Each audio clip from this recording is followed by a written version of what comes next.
Year after year, students seem to struggle with problem solving. In order to be successful in this type of question, you must have a system for solving the problem that includes reading, analyzing, gathering data, interpreting, thinking critical, and some mathematics. Let's take a look at reading and analyzing first. You must first read the problem with an open mind and analyze the information. Try to create a mental picture, or even in some cases draw a picture of the described event in the problem.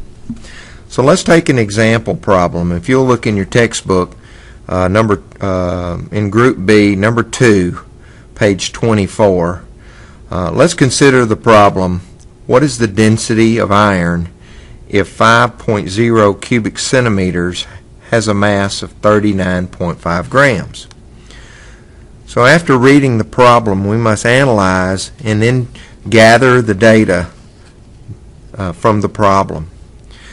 We need to take time to write down this information that's given.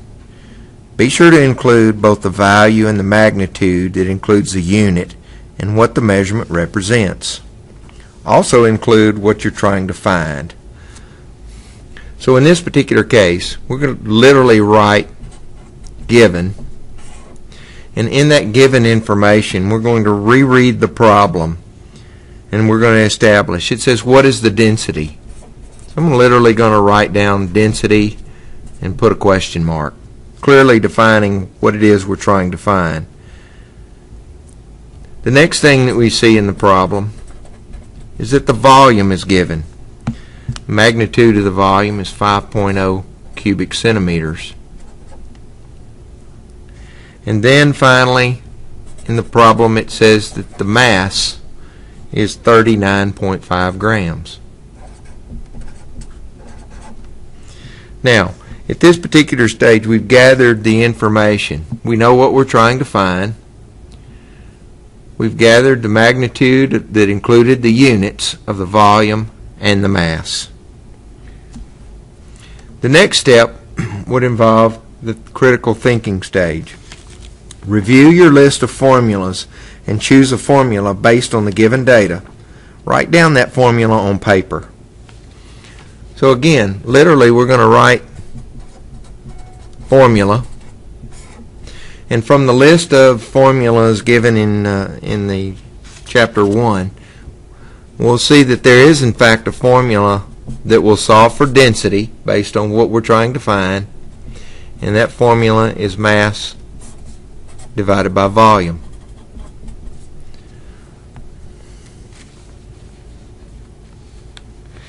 In some cases you may have to manipulate the formula so you can solve for the unknown. That's not necessarily in this case, because what we're trying to find is in fact density. Also, in some cases you may need to convert the units if they are not in standard form. We know that density is measured in grams per cubic centimeter, so therefore our mass would need to be in grams, and it is. And then we would need to know that the volume would be in cubic centimeters, and it is. So there would be no reason to convert in this case. The next step would involve the mathematics. Substitute the given values into the equation. When substituting the values into the equation, it's always a good idea to include those units. So in the substitution step, instead of writing the word mass, we will now include what the mass is. In this case, it's 39.5 grams according to the given information, and the volume 5.0 cubic centimeters. Then we would include the necessary mathematics according to the formula. In this particular problem, it calls for us to divide 39.5 divided by 5.0. And when we do that, we get an answer in the window of the calculator of 7.9. We need to include the units since nothing cancels. Grams over cubic centimeters remains. Finally, we need to make sure that we round our answer to the proper number of significant figures based on the operations. Because we've divided, you'll need to round your answer so it contains the least number of significant figures involved in the calculation. There's 3 significant figures here, there's 2 significant figures here, so your answer needs to be expressed in 2 significant figures. Fortunately, in this case, whenever you did the division, it came up with an answer of 2 significant figures, so there was nothing to round. Check your units. Make sure that your units actually represent what it is you're trying to find. So in this case, grams per cubic centimeter does in fact represent density. So therefore, the final answer would be the density of this substance would be 7.9 grams per cubic centimeter. This would give you your final answer. Again, let's review those steps. We read the problem and gathered the information that was given in the problem, writing down what we're trying to find and writing down any variables in which you had data for.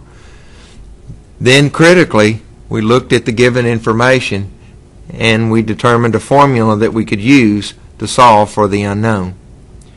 The next step would involve the substitution of the given information into the formula, and then the mathematical step of dividing, in this case 39.5 by 5.0, making sure that your answer contained the proper number of significant figures along with the proper unit. Implementing these 4 steps will allow you to be a successful problem solver, but it takes practice. If you consistently apply these steps to problem solving, you will soon develop confidence, speed, and accuracy.